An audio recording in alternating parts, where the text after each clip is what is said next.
കർത്താവിൻ്റെ അതിപരിശുദ്ധമായ നാമം വാഴ്ത്തപ്പെടുമാറാകട്ടെ.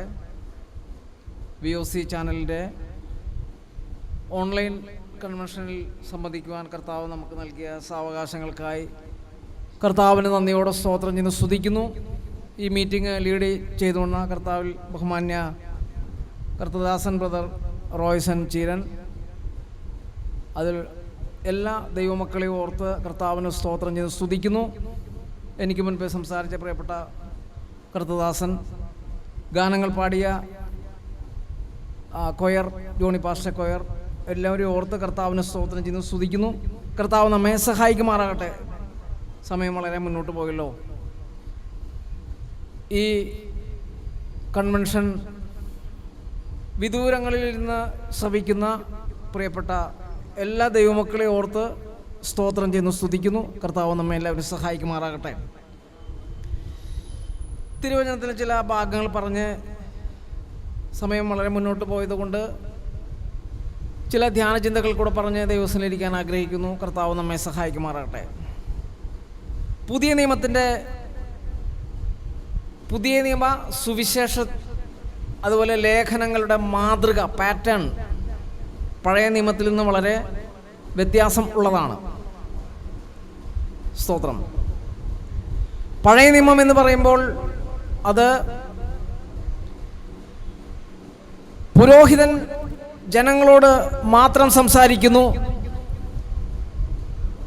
എന്നാൽ പുതിയ നിയമ ശുശ്രൂഷയുടെ പ്രത്യേകത എന്തെന്ന് ചോദിച്ചാൽ, ഒരു സമൂഹത്തോട് അഭിസംബോധന ചെയ്യേണ്ട രീതികൾ എന്താണെന്ന് ദൈവവചനത്തിൽ കാണാനായിട്ട് സാധിക്കുന്നു. നമുക്കറിയാം, അപ്പോസ്തലന്മാരുടെ പ്രവൃത്തികളുടെ പുസ്തകം 1-ാമത്തെ അധ്യായം അതിൻ്റെ 1 ഇങ്ങനെ വായിക്കുന്നു: തെയോഫിലോസേ, ഞാൻ എഴുതിയ 1-ാമത്തെ ചരിത്രം യേശു തിരഞ്ഞെടുത്ത അപ്പോസ്തലന്മാർക്ക് പരിശുദ്ധാത്മാവിനാൽ കൽപ്പന കൊടുത്തിട്ട് ആരോഹണം ചെയ്ത നാൾ വരെ അവൻ ചെയ്തതും ഉപദേശിച്ചു തുടങ്ങിയ സകലത്തെയും കുറിച്ച് ആയിരുന്നുവല്ലോ. ലൂക്കോസിന്റെ സുവിശേഷം അതിന് തുടക്കത്തിൽ നമ്മൾ വായിക്കുന്നു. ലൂക്കോസിന്റെ സുവിശേഷം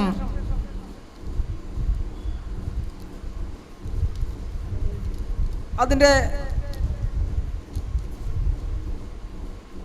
1-ാമത്തെ അധ്യായത്തിൽ നമ്മൾ വായിക്കുന്നത്: ശ്രീമാനായ തെയോഫിലോസേ, ആദ്യം മുതൽ കണ്ട സാക്ഷികളും വചനത്തിൻ്റെ ശുശ്രൂഷകന്മാരുമായവർ നമ്മെ ഭരമേൽപ്പിച്ചതുപോലെ നമ്മുടെ ഇടയിൽ പൂർണ്ണമായി പ്രമാണിച്ചു വരുന്ന കാര്യങ്ങളെ അറിയിക്കുന്ന ഒരു ചരിത്രം ചമയ്ക്കുവാൻ പലരും തുനിഞ്ഞിരിക്കുന്നത് കൊണ്ട് നിനക്ക് ഉപദേശം ലഭിക്കുന്ന വാർത്തയുടെ നിശ്ചയം നീ അറിയേണ്ടതിന് അത് ക്രമമായി എഴുതുന്നത് നന്നെന്ന് ആദ്യം മുതൽ സകലവും സൂക്ഷ്മമായി പരിശോധിച്ചിട്ട് എനിക്കും തോന്നിയിരിക്കുന്നു. കർത്താവിൻ്റെ തിരുനാമം വാഴ്ത്തപ്പെടുമാറാകട്ടെ. ഒരിക്കൽ കാൻറ്റർബറിയിൽ ഒരു സെമിനാരി കോളേജിൽ സെമിനാരി പഠനം കഴിഞ്ഞ വിദ്യാർത്ഥികൾ അവരുടെ പ്രസംഗത്തിന് അവസരം കിട്ടിയപ്പോൾ ചില സെമിനാരി വിദ്യാർത്ഥികളുടെ പ്രസംഗം വിമർശിക്കപ്പെട്ടു. കാരണം വേദിയിലുള്ളവർക്ക് ഒരു ഗ്രീറ്റിംഗ്സ് പറയാനോ വേദിയിലുള്ള സമൂഹത്തിലുള്ളവരെ ഒന്ന് ഉൾക്കൊള്ളാനോ കഴിയാത്ത ഒരു സാഹചര്യം വന്നപ്പോൾ അവർക്ക് അവരുടെ മേലധ്യക്ഷന്മാരിൽ നിന്ന് നല്ല നിർദ്ദേശങ്ങൾ ലഭിക്കാനിടയായി തീർന്നു. നമുക്കറിയാം, ചില വേദികളിൽ എന്തുകൊണ്ടാണ് വേദിയിലുള്ള ദൈവദാസന്മാർ, സദസ്സിലും സമൂഹത്തിലുമുള്ള ദൈവദാസന്മാർ എന്നൊക്കെ പറയുന്നത് അത് അവരുടെ സ്വന്തമായൊന്നുമല്ല, വേദപുസ്തകത്തിൻ്റെ മാതൃകയാണ്. അത് വേദപുസ്തകത്തിൻ്റെ പാറ്റേൺ ആണ്, വേദപുസ്തകത്തിൻ്റെ മാതൃകയാണ്. നമുക്കറിയാം,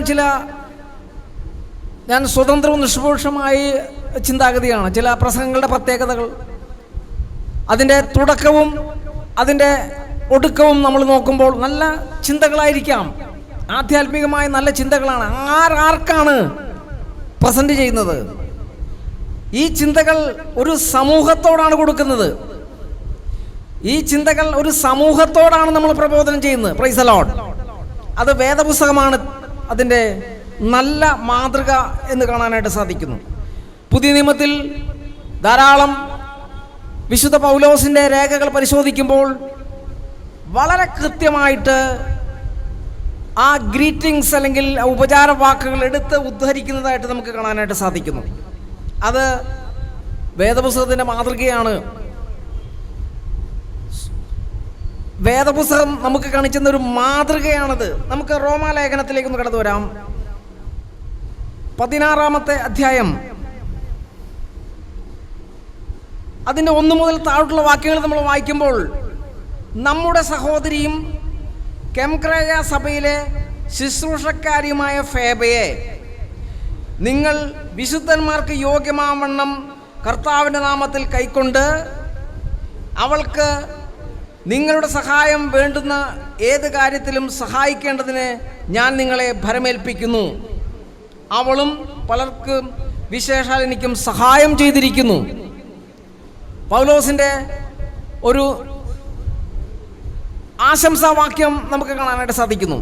കർത്താവിൽ അധ്വാനിക്കുന്ന ഒരു സഹോദരിയെ എടുത്തുദ്ധരിക്കുകയാണ്.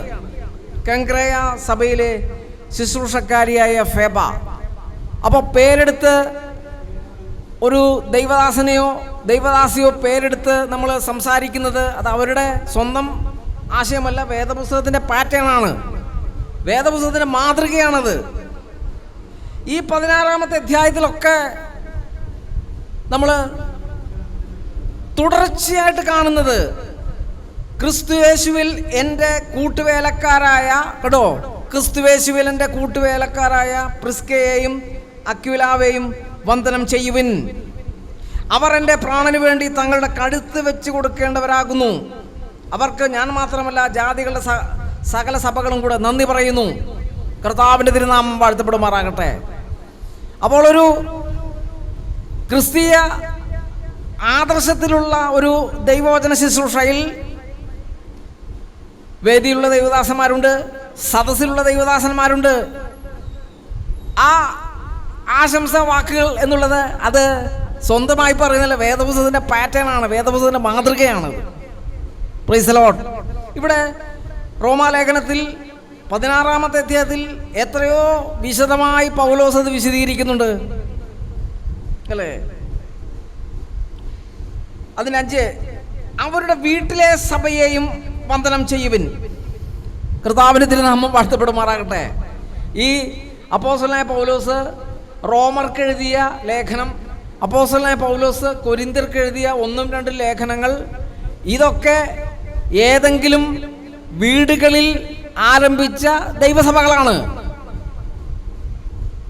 വീടുകളിൽ ആരംഭിച്ച ദൈവസഭകൾക്ക് പ്രബോധനം ചെയ്യുമ്പോൾ പൗലോസ് എടുത്ത് ഉപയോഗിക്കുന്ന ആശംസാ വാക്കുകൾ. Price the Lord.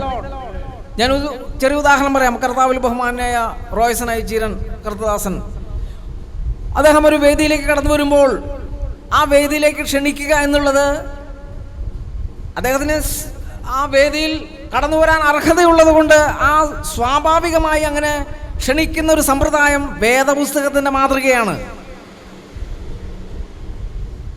എല്ലാ ദൈവമക്കളെ ഓർത്ത് സ്തോത്രം ചെയ്തു. വേദപുസ്തകത്തിൻ്റെ മാതൃക നമുക്കറിയാം. ചില പ്രസംഗ ശൈലികൾ കാണുമ്പോൾ ആത്മീയത്തിൻ്റെ അത് സ്വതന്ത്രവും നിഷ്പക്ഷമായി നമ്മൾ ചിന്തിക്കണം. ഹോമിലറ്റിക്സ് അനുസരിച്ച്, പ്രസംഗശാസ്ത്രം അനുസരിച്ച് ഞാൻ സംസാരിക്കുകയല്ല. ഒരു വേദിയിൽ നമ്മൾ സംസാരിക്കുന്നത് നാം പ്രാപിച്ച, അപ്പോസ്തലനായ പൗലോസ് പറയുന്നുണ്ടല്ലോ, ഞാൻ കർത്താവിൽ നിന്ന് പ്രാപിച്ച് നിങ്ങൾക്ക് ഏൽപ്പിച്ചു തരുന്നത്. അത് സമൂഹത്തോടാണ് സംസാരിക്കുന്നത്. അതിൻ്റെ ആരംഭം ഫ്രം ടു, അതിൻ്റെ ആരംഭവും അവസാനവും എന്തായിരിക്കണമെന്ന് ദൈവവചനം പറയുന്നുണ്ട്. സ്തോത്രം. ആസിയിൽ ക്രിസ്തുവിൻ്റെ ആദ്യഫലമായി എനിക്ക് പ്രിയനായ എപ്പൈനാത്തോസിന് വന്ദനം ചെല്ലുവിൻ. Price the Lord. അവിടെ പിന്നെയും കാണുന്നു ഗ്രീറ്റിംഗ്സിൻ്റെ, ആശംസകളുടെ, ഉപചാരവാക്കുകളുടെ ഒരു വലിയ ശൃംഖല നമുക്ക് കാണാനായിട്ട് സാധിക്കുന്നു. നിങ്ങൾക്കായി വളരെ കണ്ടോ, നിങ്ങൾക്കായി വളരെ അധ്വാനിച്ചവളായ മറിയയ്ക്ക് വന്ദനം ചൊല്ലുവിൻ. എൻ്റെ ചാർച്ചക്കാരും സഹബദ്ധരുമായ അന്ത്രോനിക്കോസിനും യൂനിക്കോസിനും വന്ദനം ചൊല്ലുവിൻ. അവർ അപ്പോസ്തലന്മാരുടെ ഇടയിൽ പേർ കൊണ്ടവരും എനിക്ക് മുമ്പേ ക്രിസ്തു വിശ്വസിച്ചവരുമാകുന്നു. അവരെ ക്രിസ്തുവിൻ്റെ നാമത്തിൽ ഞാൻ വന്ദനം ചൊല്ലുന്നു. Price the Lord. അപ്പോൾ ഒരു വേദിയിൽ ദൈവദാസന്മാർ ഇരിക്കുമ്പോൾ, ദൈവസഭകൾ ഇരിക്കുമ്പോൾ, ഒരു പ്രസംഗകനാകട്ടെ, ഒരു സുവിശേഷകനാകട്ടെ, പബ്ലിക് അഡ്രസ്സിംഗ് സിസ്റ്റം എന്ന് പറഞ്ഞാൽ അത് സ്വന്തമായി അവരുണ്ടാക്കുന്നതല്ല. അത് വേദപുസ്തകത്തിൻ്റെ പാറ്റേൺ ആണ്, വേദപുസ്തകത്തിൻ്റെ മാതൃകയാണ്. അതിന് എത്ര ആത്മീയത്തിൽ പൊതിഞ്ഞാലും പ്രിയപ്പെട്ടവരെ, നമ്മുടെ ശുശ്രൂഷകളൊക്കെയും ദൈവവചനത്തിൻ്റെ അതീതമല്ല, അനുസൃതമായി മുന്നേറാൻ കർത്താവ് നമ്മെ സഹായിക്കുമാറാകട്ടെ. സ്തോത്രം. അതിൻ്റെ 8-ാമത്തെ, കർത്താവിൽ എനിക്ക് പ്രിയനായ അമ്പ്ലിയാത്തോസിന് വന്ദനം ചെല്ലുവിൻ ഒക്കെ ഗ്രീക്ക് സഭകളിലെ ദൈവമക്കളുടെ പേരുകളാണ്. ക്രിസ്തുവിൽ ഞങ്ങളുടെ കൂട്ടുവേലക്കാരനായ ഉർബാനോസിനും എനിക്ക് പ്രിയനായ സ്താക്കുവിനും വന്ദനം ചെല്ലുവിൻ. ക്രിസ്തുവിൽ സമ്മതനായ അപ്പോലോസിന് വന്ദനം ചെല്ലുവിൻ. അരിസ്തോബോലൂസിൻ്റെ ഭവനക്കാർക്ക് വന്ദനം ചെല്ലുവിൻ. എൻ്റെ ചാർച്ചക്കാരായ ഹെരോദോസിന് വന്ദനം ചെല്ലുവിൻ. നെർക്കിസോസിൻ്റെ ഭവനത്തിൽ കർത്താവിൽ വിശ്വസിച്ചവർക്ക് വന്ദനം ചെല്ലുവിൻ.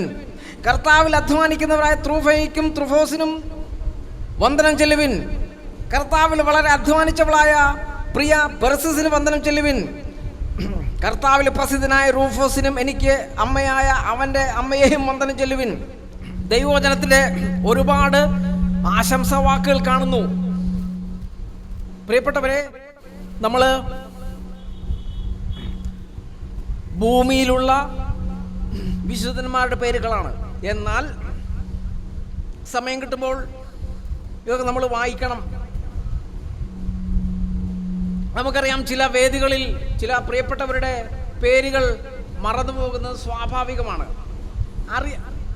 അറിയാതെ വിട്ടുപോകുന്നതാണ്. നമുക്ക് വായിക്കാം. വെളിപ്പാട് പുസ്തകം 2-ാമത്തെ അധ്യായം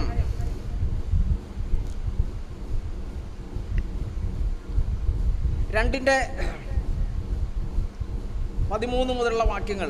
നീ എവിടെ പാർക്കുന്നുവെന്നും അത് സാത്താൻ്റെ സിംഹാസനമുള്ളിടമെന്നും ഞാൻ അറിയുന്നു. നീ എൻ്റെ നാമം മുറുകെ പിടിച്ചിരിക്കുന്നു.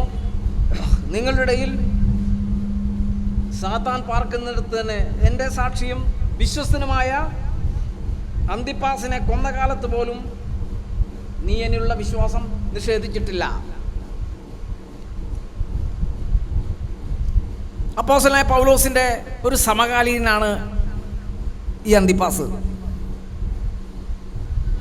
ചരിത്രങ്ങൾ അതാണ് പറയുന്നത്. അപ്പോസ്തലനായ പൗലോസിൻ്റെ, ഈവൻ നമ്മുടെ ശിഷ്യന്മാരുടെയൊക്കെ സമകാലീനായ ഒരു കർത്തദാസനാണ് മഹാനായ അന്തിപ്പാസ്.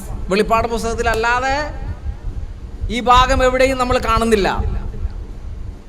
എന്നാൽ ഇവിടെ എൻ്റെ പ്രിയപ്പെട്ടവർ ചിന്തിക്കണം, നമ്മൾ സ്വാഭാവികമായി ചില ആളുകളെ വിട്ടുപോകുന്നത് സ്വാഭാവികമാണ്. അത് ഏതെങ്കിലും കാരണത്താൽ ചില പേരുകൾ നമ്മൾ വിട്ടുപോകും. അത് ആരുടെയും തെറ്റല്ല. ഇവിടെ പൗലോസിൻ്റെ റോമർക്കെഴുതിയ ലേഖനത്തിൽ എത്രയോ ആളുകളുടെ പേരെടുത്ത് വിശദീകരിക്കുമ്പോൾ പൗലോസിന് പരിചയമുള്ള, പൗലോസിൻ്റെ അല്ലെങ്കിൽ പൗലോസ് വിശ്വസിക്കുന്നതിന് മുൻപ് തന്നെ ശിഷ്യന്മാരുടെ കൂടെയുള്ള ഒരു സഹപഠനായിരുന്നു മഹാനായ അന്തിപ്പാസ്. Price the Lord. പ്രിയപ്പെട്ടവരെ, ഏതെങ്കിലും ഒരു ലേഖനത്തിൽ ഈ അന്തിപ്പാസിനെ നമ്മൾ കണ്ടിട്ടുണ്ടോ? യൂദായ്ക്ക് പകരം, കഴിഞ്ഞുപോയ യൂദായ്ക്ക് പകരമായിട്ട് മത്തിയാസിനെ തിരഞ്ഞെടുത്തു നമ്മൾ വായിക്കുന്നു. എന്നാൽ അങ്ങനെ പോലും അന്തിപ്പാസിൻ്റെ പേര് പരാമർശിക്കപ്പെടാതെ വിസ്മരിച്ച് പോയപ്പോൾ കാലങ്ങൾ കഴിഞ്ഞു, പിന്നെയും സംവത്സരങ്ങൾ കഴിഞ്ഞു. അപ്പോസ്തലനായ പൗലോസും ആ ദൈവസഭയും, ഗ്രീക്കിലെ സഭ, അന്ത്യോക്യയിലെ സഭ, അതുപോലെ യൂറോപ്പിലെ ചില സഭകൾ, ആസിയയിലെ സഭകളൊക്കെയും ഈ മഹാനെ വിട്ട് വിസ്മരിച്ചപ്പോൾ ഇവിടെ വെളിപ്പാട് പുസ്തകത്തിൽ നമ്മൾ വായിച്ചത്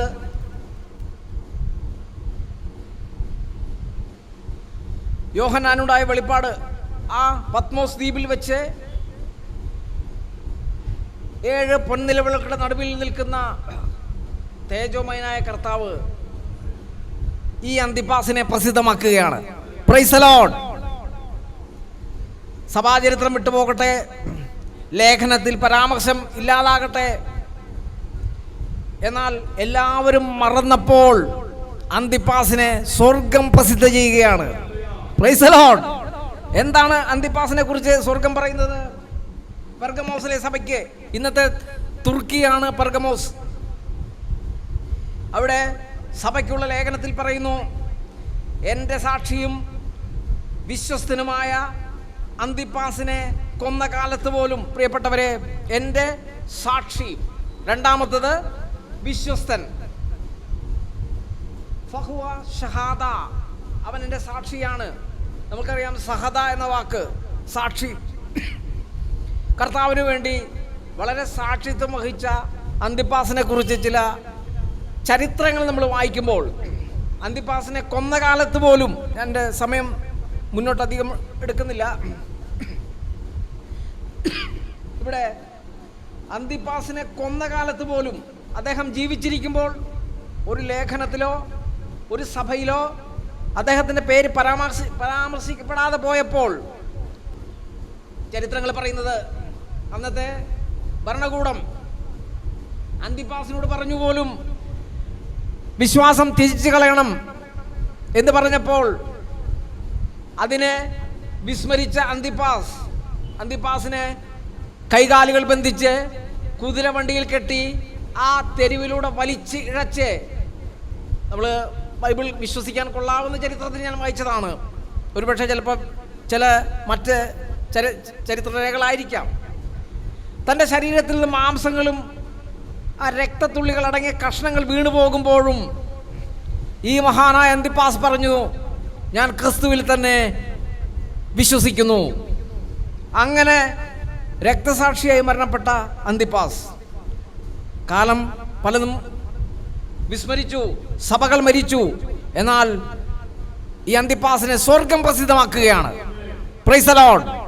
ലേഖനങ്ങളിൽ പരാമർശം ഇല്ല, അല്ലെങ്കിൽ വേദികളിൽ പരാമർശിക്കപ്പെടുന്നില്ലെങ്കിലും, എഴുത്തുകളിൽ പരാമർശിക്കപ്പെടുന്നില്ലെങ്കിലും, 1ഉം 2ഉം ലേഖനങ്ങളിലൊക്കെ പൗലോസ് തുടർച്ചയായി ഓരോരുത്തരുടെ കാര്യങ്ങൾ എടുത്തു പറയുമ്പോഴും അവിടെയോരും പരാമർശമില്ലെങ്കിലും സ്വർഗം അന്തിപ്പാസിനെ പ്രസിദ്ധനാക്കി തീർത്തു. എൻ്റെ സാക്ഷിയും വിശ്വസ്തനുമായ അന്തിപ്പാസിനെ കൊന്ന കാലത്ത് പോലും. കർത്താവിൻ്റെ തിരുനാമം വാഴ്ത്തപ്പെടുമാറാകട്ടെ. ഞാൻ പറഞ്ഞതിൻ്റെ ഉദ്ദേശം ഇതാണ്. ദൈവസഭയ്ക്ക്, ഞാൻ വാക്കുകൾ നിർത്തുന്നു, ദൈവസഭയ്ക്ക് ഒരു പാറ്റേൺ ഉണ്ട്, ഒരു മാതൃകയുണ്ട്. അത് വേദപുസ്തകത്തിൻ്റെ അനുസൃതമായ മാതൃകയാണ്. വേദപുസ്തകത്തിൻ്റെ അനുസൃതമായ വേദപുസ്തകം നമുക്ക് നൽകുന്ന ഒരു മാതൃകയാണ്. എന്നാൽ ഈ ലോകത്തിൽ, ഞാൻ വാക്കുകൾ നിർത്തുന്നു, ഈ ലോകത്തിൽ ചില സാഹചര്യങ്ങളിലൊക്കെ നമ്മുടെ പേര് പരാമർശിക്കപ്പെട്ടില്ല എന്ന് വന്നേക്കാം. ചിലപ്പോഴൊക്കെ ചില വേദികളിൽ നമുക്ക് ഇരിപ്പിടം അല്ലെങ്കിൽ സാഹചര്യം ഉണ്ടാകണമെന്നില്ല. എന്നാൽ മഹാന്യായവിധി ദിവസത്തിൽ വെള്ളസിംഹാസനത്തിന് മുൻപാകെ വിശുദ്ധന്മാർ എല്ലാവരും ഒന്നു ചേർന്ന്, മരിച്ചവരും ജീവനോടെ ഇരിക്കുന്നവരെല്ലാവരും പുനരുത്ഥാനം ചെയ്ത് ഓരോരുത്തരും അവരുടെ പ്രവൃത്തികളെ സ്വീകരിക്കുന്ന ഒരു മഹാദിവസമുണ്ട്. Price the Lord. ഓരോരുത്തർക്കും അവരവരുടെ പ്രവൃത്തി, പ്രിയപ്പെട്ടവരെ, ഞാനത് ഭയപ്പെടുന്നു, നമ്മളത് ഭയപ്പെടുന്നു. കാരണം നമ്മളെയൊക്കെ ചിലരൊക്കെ അറിയാം. എന്നാൽ ചിലരുടെ പ്രാർത്ഥനാ മുറികൾ, ചില സഹോദരിമാരുടെ ചിലൊക്കെ പ്രാർത്ഥനാ മുറികൾ എന്ന് പറഞ്ഞാൽ അത് വളരെ അതിശയിപ്പിക്കുന്ന, മണിക്കൂറുകൾ പ്രാർത്ഥിക്കുന്ന, മണിക്കൂറുകൾ ധ്യാനിക്കുന്ന ഒരുപാട് ദൈവദാസന്മാരുണ്ട്. നിത്യതയിലാണ് അതിൻ്റെ പ്രതിഫലങ്ങൾ വരുന്നത്. അതുകൊണ്ട് നമ്മുടെ ചെറിയ പ്രവൃത്തികളൊക്കെ വളരെ വിശ്വസ്തയോടെ മുന്നേറാൻ കർത്താവ് നമ്മെ സഹായിക്കുമാറാകട്ടെ. തിരുവചനത്തിൻ്റെ ധ്യാനം, നമുക്ക് തിരുവചനത്തിൻ്റെ പഠനമൊക്കെ നമുക്ക് വിശ്വാസവും പ്രത്യാശയും വർദ്ധിക്കാൻ കർത്താവ് നമ്മെ സഹായിട്ടെ. VOC ചാനലിൽ ഈ ഓൺലൈൻ സംബന്ധിക്കുന്ന എല്ലാ പ്രിയപ്പെട്ടവരെയും, ഇവിടെ നടക്കുന്ന എല്ലാ ശുശ്രൂഷകൾ, ഗാനങ്ങൾ, വചന ശുശ്രൂഷകളൊക്കെയും ആശ്വാസമായി തീരട്ടെ എന്ന് ആത്മാർത്ഥമായി പ്രാർത്ഥിച്ചുകൊണ്ട് കർത്താവ് ഞാൻ ഇരിക്കുന്നു. കർത്താവ് നമ്മെ സഹായിക്കും.